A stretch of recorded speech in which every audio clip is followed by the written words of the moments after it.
এরপরে আল্লাহ পাক রব্বুল আলামিন বলেন, وَإِذْ أَخَذْنَا مِيثَاقَ بَنِي إِسْرَائِيلَ لَا تَعْبُدُونَ إِلَّا اللَّهَ وَبِالْوَالِدَيْنِ إِحْسَانًا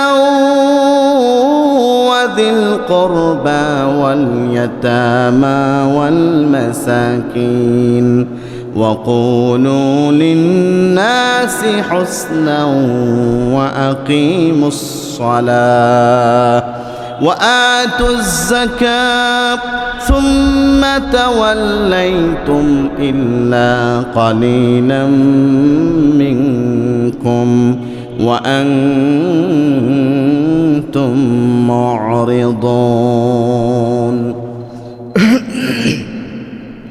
আল্লাহ পাক রব্বুল আলামিন আমাদের নবীকে বলছেন, ইয়া রাসূলুল্লাহ, আপনি স্মরণ করেন সেই সময়ের কথা যখন আমি আল্লাহ পাক বনি ইসরাইলদের থেকে চুক্তিবদ্ধ এই স্বাক্ষর নিয়েছিলাম, ওয়াদা তাদেরকে নিয়েছিলাম।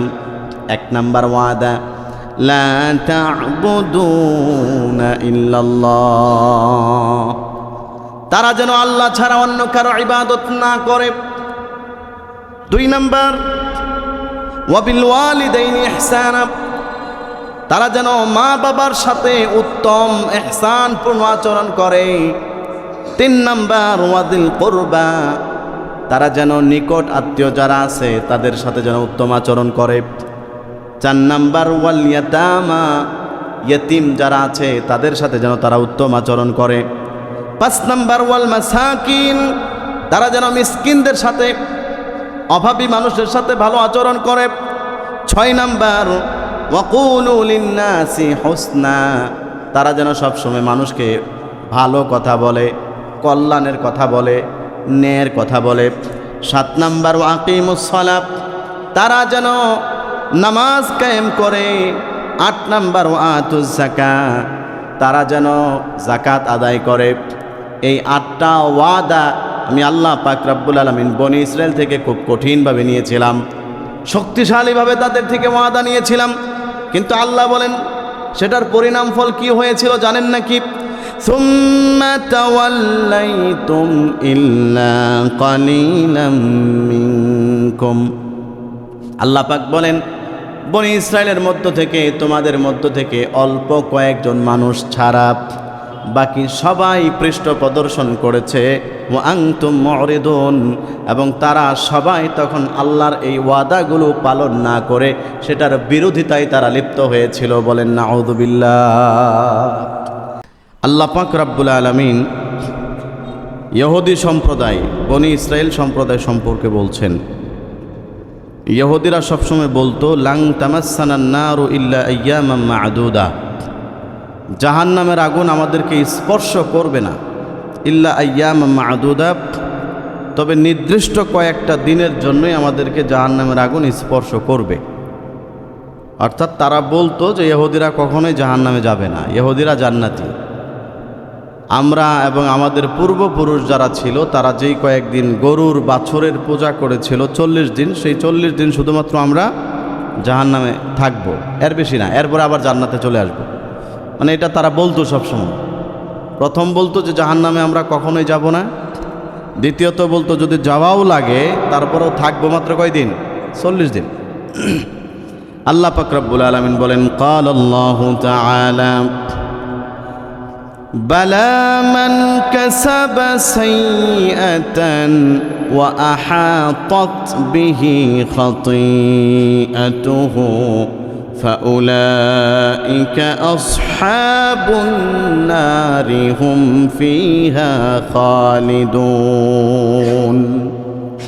আল্লাহ পাক রব্বুল আলামিন বলেন, যারা নাকি অন্যায় কাজ করবে, ওয়া আহাতাত বিহি খাতিআতুহু, এবং তার অন্যায় কাজ তাকে পরিবেষ্টন করে ফেলবে, ঘিরে ফেলবে, ফাউলাইকা আসহাবুন নার, এরা সবাই হলো জাহান্নামের অধিবাসী। হুম ফিহা খালিদুন, এবং তারা চিরস্থায়ীভাবে জাহান্নামের মধ্যে থাকবে। সবাই বলি নাউযু বিল্লাহি মিন যালিক। এখানে আল্লাহ পাক রব্বুল আলামিন কাফেরদের ব্যাপারে আলোচনা করেছেন। এই আয়াতটা কোনো ঈমানদারদের ব্যাপারে নয়, কারণ ঈমানদাররা কখনো জাহান্নামে স্থায়ীভাবে থাকবে না। সে জাহান্নামী হলেও যার ভিতরে ঈমান আছে একসময় সে বের হয়ে জান্নাতে আসবে। কিন্তু যারা অমুসলিম, ইহুদি, খ্রিস্টান, নাসারা, হিন্দু, বৌদ্ধ, যাদের ভিতরে ঈমান নাই তারা স্থায়ীভাবে জাহান্নামে থাকবে। এরপর থেকে আজকের যে আলোচনা, আল্লাহ পাক রব্বুল আলামিন বলেন والذين آمنوا وعملوا الصالحات أولئك أصحاب الجنة هم فيها خالدون। আল্লাহ পাক বলেন নিশ্চয় যারা ঈমান আনয়ন করেছে এবং নেক কাজ সম্পাদন করেছে তারাই হলো জান্নাতের অধিবাসী, তারাই হলো জান্নাতের হকদার। হুম ফিহা খালিদুন, এবং তারা জান্নাতের মধ্যে স্থায়ীভাবে বসবাস করবে। আগের আয়াতে আল্লাহ পাক রব্বুল আলামিন কাফেরদের শাস্তি সম্পর্কে বললেন যে এরা যারা নাকি গুনাহ করেছে ওয়া আহাতাত বিহি খতিয়াতুহু, এবং যার গুনাহ তাদেরকে চতুর্দিক থেকে বেষ্টন করে ফেলেছে। আমরা গত তাফসিরে বলেছিলাম যে গুনাহ চতুর্দিক থেকে বেষ্টন করার অর্থ হলো যার ভিতরে ঈমান নাই গুনাহ তাকে চতুর্দিক থেকে ঘিরে ফেলে। কিন্তু যার ভিতরে ঈমান আছে, ঈমানের আলোর কারণে সে যত গুনাহই করুক গুনাহ তাকে কখনোই চতুর্দিক থেকে বেষ্টন করতে পারে না। এই জন্য গুনাহ যাকে চতুর্দিক থেকে বেষ্টন করতে পারে না সে স্থায়ী জাহান্নামী হবে না। তো আল্লাহ তাআলা আগে জাহান্নামীদের শাস্তির কথা শোনাইছেন যে হুম ফিহা খালিদুন, এরা জাহান্নামে স্থায়ীভাবে সবসময় থাকবে। এখন জাহান্নামের কথা শোনানোর পরে আল্লাহ পাক রব্বুল আলামিন জান্নাতীদের পুরস্কারের কথা আলোচনা করছেন। এটা কোরআনুল কারীমের আল্লাহ তাআলার আলোচনার একটা নিয়ম। কোরআনের যত জায়গায় আলোচনা আছে জাহান্নামের আলোচনা, আল্লাহ পাক রব্বুল আলামিন সাথে সাথে জাহান্নামের আলোচনা শেষ, জান্নাতের আলোচনা শুরু করছেন। এটা কোরআনের যত জায়গায় এই আলোচনা যত জায়গায়। এরকমটা কেন করছেন? মুফাসসিরিনে কেরাম লিখেছেন এটার তিনটা ব্যাখ্যা। এক ব্যাখ্যা হচ্ছে এটা আল্লাহ তাআলার ন্যায় বিচারের নমুনা। আল্লাহ তাআলা যে ন্যায় বিচারক, তিনি কারো প্রতি জুলুম করেন না, কারোর প্রতি অন্যায় করেন না, বরং যাকে যতটুকু দেওয়া দরকার, যে যতটুকু প্রাপ্য আল্লাহ যে তাকে ততটুকু দেন। সেই ন্যায় বিচারের নমুনা হচ্ছে জাহান্নামের আলোচনার পরে আল্লাহ জান্নাতের আলোচনা করা। কারণ জাহান্নামের আলোচনা করছেন, মানুষের মধ্যে একটা ভয় তৈরি হয়েছে, মানুষের মধ্যে একটা ডর তৈরি হয়ে গেছে। এখন একজন ন্যায় বিচারকের উচিত কি? পাশাপাশি যারা ঈমানদার তাদেরকে এমন একটা খুশির সংবাদ শোনানো যেন তাদের মনটা খুশি হয়ে যায়, যেন ভিতরে যে ভয়টা ঢুকছে ভয়টা কি হয়ে যায়, হালকা হয়ে যায়। এজন্য আল্লাহ তাআলা যত জায়গায় জাহান্নামের আলোচনা সাথে সাথে মানুষকে খুশি সংবাদ দিচ্ছেন যে শোনো, জাহান্নামের কঠিন শাস্তির কথা শোনাইছি ঠিক আছে, তবে যারা নাকি নেক কাজ করবে এবং ঈমান আনবে। কয়টা শর্ত? দুইটা। আল্লাহ বলেন ওয়াল্লাযীনা আমানু, তবে যারা ঈমান আনবে, যাদের মধ্যে ঈমানের মহা দৌলত থাকবে। 2 নাম্বার ওয়া আমিলুস সালিহাত, এবং ঈমান আনার সাথে সাথে নেক কাজ করবে। উলাইকা আসহাবুল জান্নাহ, আল্লাহ বলেন তারা হলো জান্নাতের অধিবাসী। বলেন সুবহানাল্লাহ। আগে যেমন আল্লাহ শোনাইছেন যারা গুনাহ করবে এবং গুনাহ যাদেরকে পরিবেষ্টন করবে এরা জাহান্নামের অধিবাসী। আর আল্লাহ তাআলা এই আয়াতে বলতেছেন যারা ঈমান আনবে নেক কাজ করবে তারা জান্নাতের অধিবাসী। আর আগে আল্লাহ তাআলা বলছেন জাহান্নামীরা হুম ফিহা খালিদুন, জাহান্নামে চিরস্থায়ীভাবে থাকবে। জান্নাতীদের ক্ষেত্রে আল্লাহ তাআলা বলতেছেন সেম কথা, হুম ফিহা খালিদুন, যারা জান্নাতি হবে তারা জান্নাতের মধ্যে চিরস্থায়ীভাবে থাকবে, কখনোই জান্নাত থেকে তাদেরকে বের হওয়া লাগবে না। সুবহানাল্লাহ। তাহলে দেখেন দুটোটার আলোচনা বরাবর সমান সমান। এটাই হলো আল্লাহ তাআলার ইনসাফ। 2 নাম্বার ব্যাখ্যা হলো ভয় এবং আশা, এই দুইটার মাঝে রাখার জন্য আল্লাহ তাআলা জান্নাত জাহান্নামের আলোচনা একসাথে করেন। একজন মানুষের অন্তরে যদি শুধু সবসময় ভয় থাকে, এই মানুষটাও একসময় নষ্ট হয়ে যায়। আবার একজন মানুষের অন্তরে যদি সবসময় খুশির বিষয় থাকে, ওই মানুষটাও নষ্ট হয়ে যায়। একজন মানুষ সুস্থভাবে বেড়ে ওঠে কখন? যখন তার মধ্যে ভয়ও থাকে, আশাও থাকে। এই যে আমরা যারা গার্জিয়ান সন্তানাদি লালন পালন করি, বেশি আদর করবেন সন্তান নষ্ট হয়ে যাবে, বেশি শাসন করবেন সবসময় মায়ের উপরে রাখে, এই সন্তানও নষ্ট হয়ে যায়, এটাও ভালো হয় না। আপনাকে রাখতে হবে দুইটার মাঝামাঝি। মাঝে মাঝে ভয়ও দেখাইবেন, আবার ভয় দেখানোর পরে যখন রাগ কমবে তখন তারে বুকে জড়ায় আনিবেন, সন্তানকে আদর করবেন, তখন তারে বুঝাইবেন। তখন সন্তানে বুঝবে যে না, আমাকে শুধু আমার গাইডজান শুধু শাসনই করে না, তারা আমাকে মহব্বত করে, আদরও করে। তখন আপনার প্রতি তার শ্রদ্ধা বোধ আসবে। তো আল্লাহ তাআলা যদি সবসময় মানুষের জাহান্নামের কথাই শোনায়, জাহান্নামের ভয়ে মানুষ মারা যাবে। যাদের মধ্যে আল্লাহর ভয় আছে, জাহান্নামের ভয়ে বাড়ি ঘর খাওয়া দাওয়া সব ছাইরা দিবে। এই জন্য আল্লাহ তাআলা আবার যদি সবসময় জান্নাতের কথাই শোনায়, তাহলে মানুষ জান্নাতের বেশি নাজ নেয়ামতের কথা শুনতে শুনতে খারাপ কাজ করলে যে জাহান্নামের একটা শাস্তি আছে এটার কথা ভুলে যাবে। এই জন্য আল্লাহ তাআলা দুটোটা শোনাইছেন যেন মানুষের আশা এবং ভয় এই দুটোটার মাঝামাঝি থাকে। 3 নম্বর ব্যাখ্যা, আল্লাহ তাআলার পুরস্কার যে অপরিসীম, এটা বোঝানোর জন্য আল্লাহ তাআলা জাহান্নামের আলোচনার পরে জান্নাতের আলোচনা করছেন। যে জাহান্নামের আল্লাহ তাআলা কঠিন শাস্তি যেমন দিবেন, এটা যেমন আল্লাহ তাআলার ভয়ানক একটা রূপ, ঠিক তেমনিভাবে জান্নাতের শাস্তি, জান্নাতের অসংখ্য নিয়ামত আল্লাহ দিবেন। এটা আল্লাহ তাআলার অনেক বড় দয়া এবং আল্লাহ তাআলা যে বান্দার প্রতি অনেক বড় মায়া, এটার একটা প্রমাণ। তাহলে আল্লাহ তাআলা দুটোটাই প্রকাশ করে দিয়েছেন। এ কারণে আল্লাহ তাআলা জাহান্নামের আলোচনার পরে জান্নাতীদের আলোচনা করেছেন। এরপরে আল্লাহ পাক রব্বুল আলামিন বলেন, وَإِذْ أَخَذْنَا مِيثَاقَ بَنِي إِسْرَائِيلَ لَا تَعْبُدُونَ إِلَّا اللَّهَ وَبِالْوَالِدَيْنِ إِحْسَانًا وَذِي الْقُرْبَى وَالْيَتَامَى وَالْمَسَاكِينِ وَقُولُوا لِلنَّاسِ حُسْنًا وَأَقِيمُوا الصَّلَاةَ وَآتُوا الزَّكَاةَ ثُمَّ تَوَلَّيْتُمْ إِلَّا قَلِيلًا مِّنكُمْ وَأَنتُمْ مُعْرِضُونَ। আল্লাহ পাক রব্বুল আলামিন আমাদের নবীকে বলছেন, ইয়া রাসূলুল্লাহ, আপনি স্মরণ করেন সেই সময়ের কথা যখন আমি আল্লাহ পাক বনি ইসরাইলদের থেকে চুক্তিবদ্ধ এই স্বাক্ষর নিয়েছিলাম, ওয়াদা তাদেরকে নিয়েছিলাম। 1 নাম্বার ওয়াদা, লা তা'বুদুনা ইল্লাল্লাহ, তারা যেন আল্লাহ ছাড়া অন্য কারো ইবাদত না করে।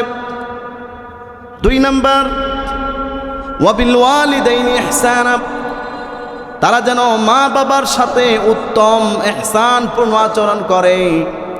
3 নাম্বার, ওয়াদিল কুরবা, তারা যেন নিকট আত্মীয় যারা আছে তাদের সাথে যেন উত্তম আচরণ করে।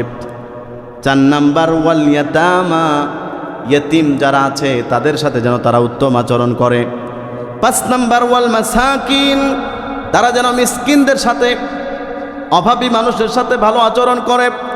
6 নাম্বার, ওয়াকুলু লিন্নাসি হুসনা, তারা যেন সবসময় মানুষকে ভালো কথা বলে, কল্যাণের কথা বলে, ন্যায়ের কথা বলে। 7 নাম্বার, ওয়াকিমুস সালাত, তারা যেন নামাজ কায়েম করে। 8 নাম্বার, ওয়াতুজ যাকাত, তারা যেন যাকাত আদায় করে। এই 8টা ওয়াদা আমি আল্লাহ পাক রব্বুল আলামিন বনি ইসরাইল থেকে খুব কঠিনভাবে নিয়েছিলাম, শক্তিশালীভাবে তাদের থেকে ওয়াদা নিয়েছিলাম। কিন্তু আল্লাহ বলেন সেটার পরিণাম ফল কি হয়েছিল জানেন নাকি? সুম্মা তাওয়াল্লাইতুম ইল্লা কালিলাম মিনকুম, আল্লাহ পাক বলেন বনি ইসরাইলের মধ্য থেকে, তোমাদের মধ্য থেকে অল্প কয়েকজন মানুষ ছাড়া বাকি সবাই পৃষ্ঠ প্রদর্শন করেছে। ওয়া আনতুম মুরিদুন, এবং তারা সবাই তখন আল্লাহর এই ওয়াদাগুলো পালন না করে সেটার বিরোধিতায় তারা লিপ্ত হয়েছিল। বলেন নাউযুবিল্লাহ। এই যে ওয়াদাগুলো, এই ওয়াদাগুলো আমি বনি ইসরাইলদের থেকে নিয়েছিলাম, এক নাম্বার, তারা যেন আল্লাহ ছাড়া কারো ইবাদত বন্দিগি না করে।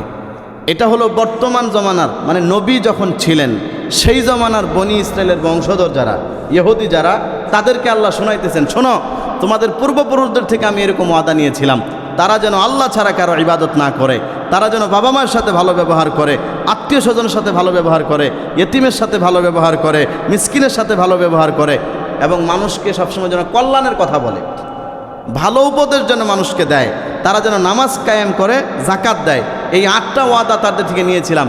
কিন্তু সুম্মা তাওয়াল্লাইতুম ইল্লা কালিলাম মিনকুম, তোমাদের মধ্য থেকে হাতে গোনা কয়েকজন ছাড়া সবাই এটার বিরোধিতা করছে। মানে বিপদ কেটে গেছে পরে একজনও আল্লাহর এই কথাগুলো মানে নাই। আনতুম মুরিদুন, বরং তোমরা এখান থেকে মুখ ফিরিয়েছিলে। এটা ছিল তোমাদের অভ্যাস, এটা ছিল তোমাদের চরিত্র। আল্লাহ তাআলা বনি ইসরায়েলদেরকে শোনাইতেছেন যে তোমরা তো আসলে জাতি হিসাবে এরকম কথায় কথায় মিথ্যা বলা, কথায় কথায় ধোঁকাবাজি করা আল্লাহর সাথে, এটা হলো তোমাদের চরিত্র। এগুলো আল্লাহ তাআলা শোনাইতেছেন। এরপরে আল্লাহ পাক রব্বুল আলামিন বলেন, আরও কিছু ওয়াদা আমি তোমাদের থেকে নিয়েছিলাম। وَإِذْ أَخَذْنَا مِيثَاقَكُمْ لَا تَسْفِكُونَ دِمَاءَكُمْ وَلَا تُخْرِجُونَ أَنفُسَكُمْ مِنْ دِيَارِكُمْ ثُمَّ أَقْرَرْتُمْ وَأَنْتُمْ تَشْهَدُونَ। আল্লাহ পাক বলেন, ইয়া রাসূলুল্লাহ, আপনি স্মরণ করেন সেই সময়ের কথা যখন আমি আল্লাহ পাক রব্বুল আলামিন এই বনি ইসরায়েলদের থেকে আরেকটা ওয়াদা নিয়েছিলাম। 1 নাম্বার ওয়াদা, লা তাসফিকুনা দিমাআকুম, কখনোই তোমরা একজন আরেকজনের রক্তপাত ঘটাবে না। তার মানে মারামারি, খুনাখুনি, কাটাকাটি এগুলো তোমরা করবে না। 2 নাম্বার, ওয়ালা তুখরিজুনা আনফুসাকুম মিন দিয়ারিকুম, তোমরা নিজেদেরকে তোমাদের ঘর থেকে বের করবে না, একজন আরেকজনকে দেশান্তর করবে না, এলাকা থেকে বের করে দিবে না। 3 নাম্বার, আল্লাহ পাক রব্বুল আলামিন বলেন, সুম্মা আকরারতুম, এরপরে তোমরা সবাই এগুলোকে স্বীকৃতি দিয়েছিলে, ওয়া আনতুম তাশহাদুন, এবং তোমরা সাক্ষী দিয়েছিলে। কখনোই তোমরা এগুলোর বিরোধিতা করবে না, কখনোই তোমরা এই হুকুমগুলো অমান্য করবে না। কিন্তু আল্লাহ পাক রব্বুল আলামিন পরের আয়াতে বলেন, সুম্মা আনতুম হাউলাই তাকতুলুনা আনফুসাকুম, আল্লাহ বলেন তারপরে তো তোমরা সেই জাতি, তোমরা আল্লাহর হুকুমকে অমান্য করে নিজেরা নিজেদেরকে হত্যা করেছ।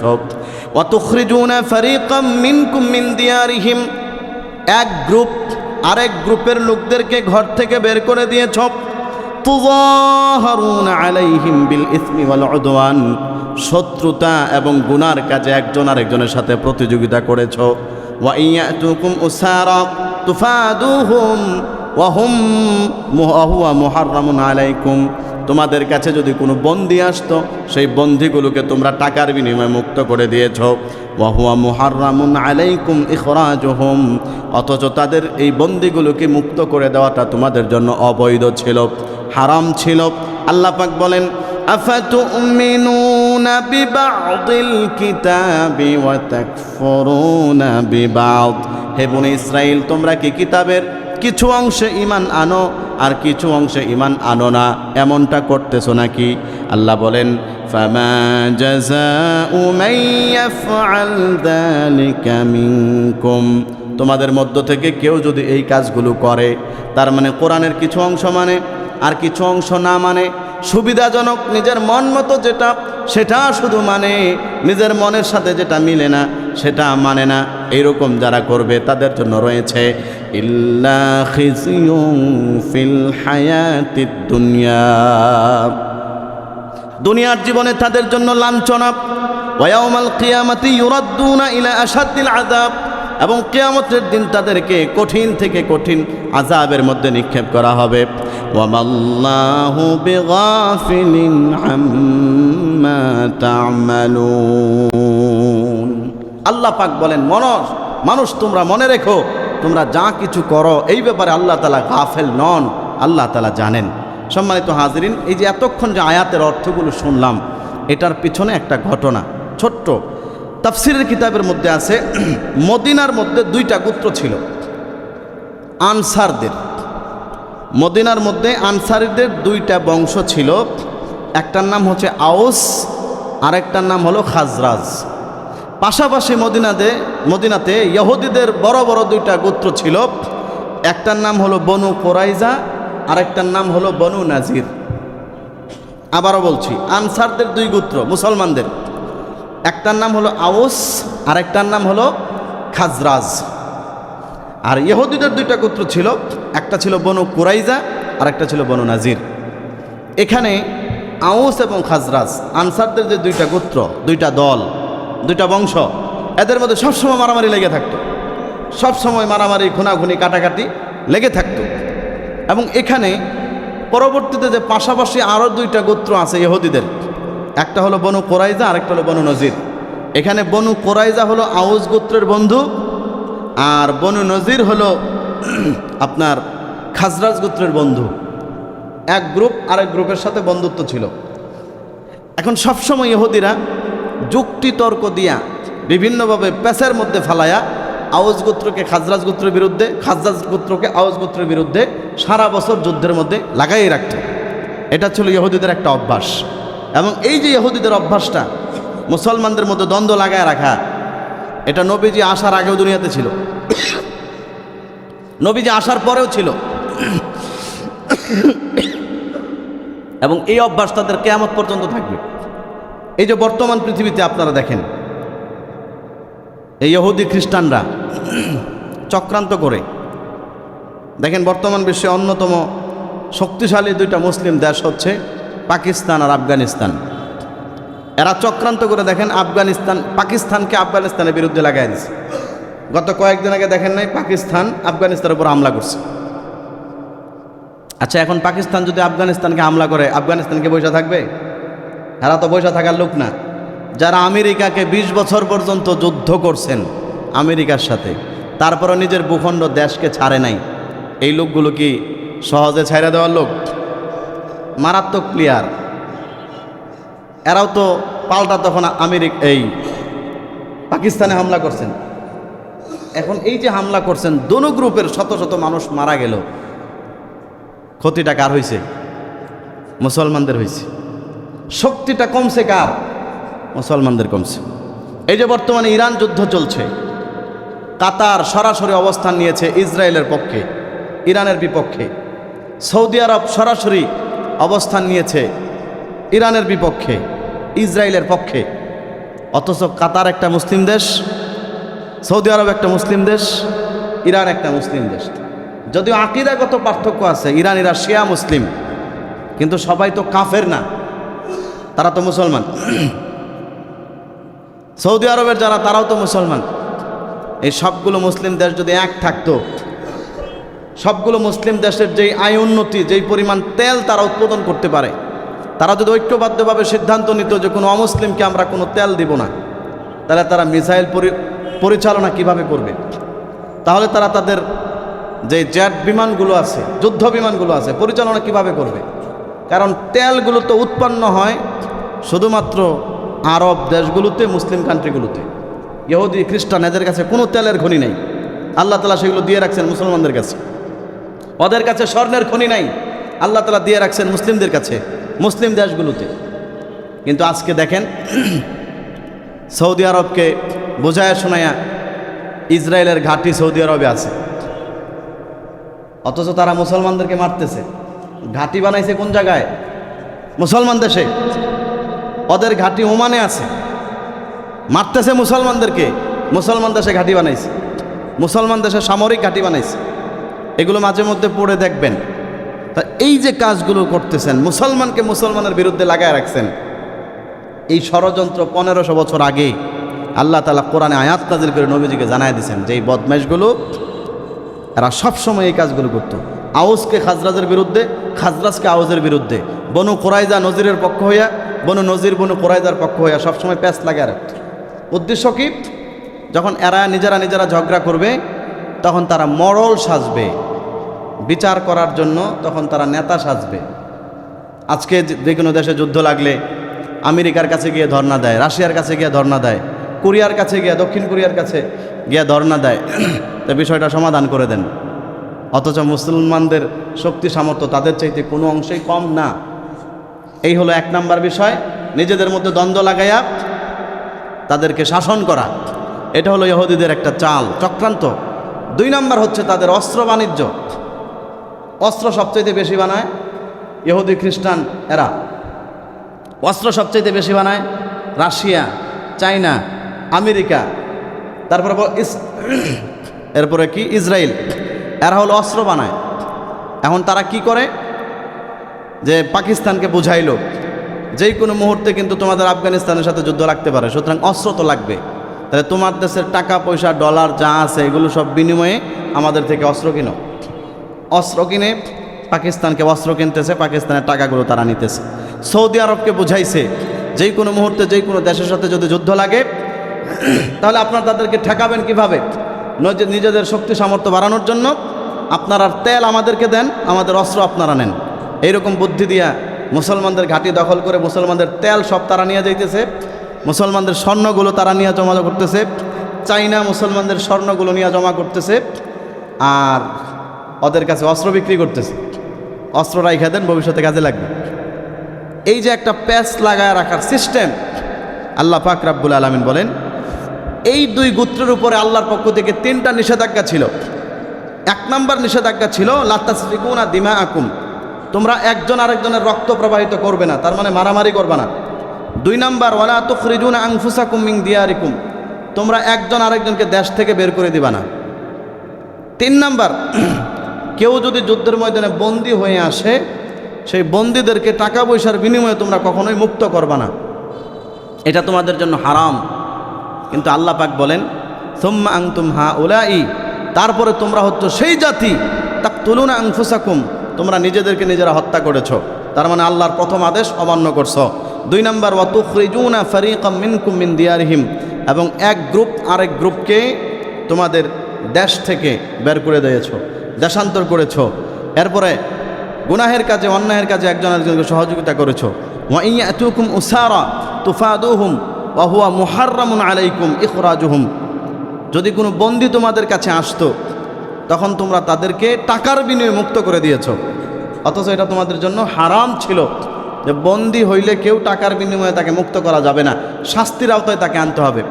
এরপর আল্লাহ বলতেছেন আফাতুমিনুনা বিবাদিল কিতাবি ওয়া তাকফুরুনা বিবাদ, তোমরা কি কিতাবের কিছু অংশ মানো আর কিছু অংশ মানো না, এরকম করতেছো নাকি? তোমাদেরকে তো বলা হয়েছে যে তোমরা বন্দীদেরকে মুক্তি করতে পারবে না, তাহলে কেন টাকার বিনিময়ে তাদেরকে ছেড়ে দিলা, কেন মুক্ত করলা? তার মানে কোরআনের কিছু অংশ, কিতাবের কিছু অংশ তোমরা মানো নাই। আমরা যেরকম মুসলমান আমাদের দেশে বর্তমানে আপনি যদি ওয়াজ করেন যে ভাইয়ের হক যে মাইরা গেছেন জাহান্নামী, সবাই দেখবেন খুব খুশি, হুজুরে ওয়াজ করছে একটা, সেই রকম। যদি বলেন মা বাবার ওয়াজ করেন, সবাই খুশি যে না হুজুর আজকে ওয়াজ করছে, বাপ মার ওয়াজ করায় কান্দা এলাইছে, সেই রকম হুজুর।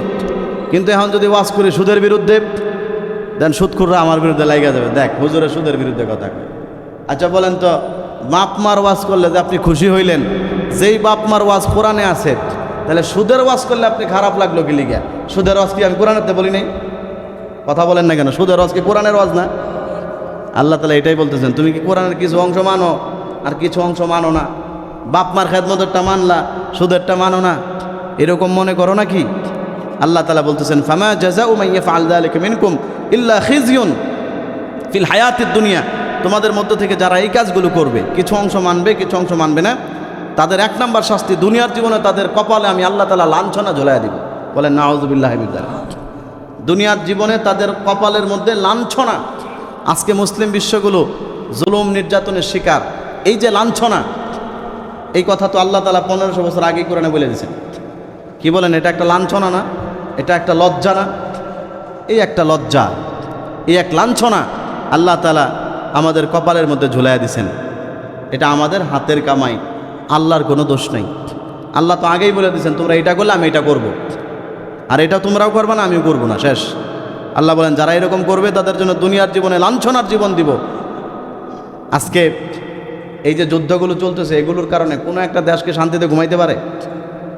তাহলে এই জীবনকে সুখের জীবন? যুদ্ধ লাগছে ইসরায়েল আর হচ্ছে ইরান, মাঝখানে গতকালকের আগের দিন কাতারের এয়ারপোর্টে হামলা করছে, কাতারের সব ফ্লাইট বন্ধ। তাহলে কাতারের মাঝখানে যে একটা দেশ, ওরা কি শান্তিতে আছে? ইসরায়েলকে সমর্থন করার কারণে তারা নিজেদেরও ঘুম হারাম। যেই কোনো মুহূর্তে ইরান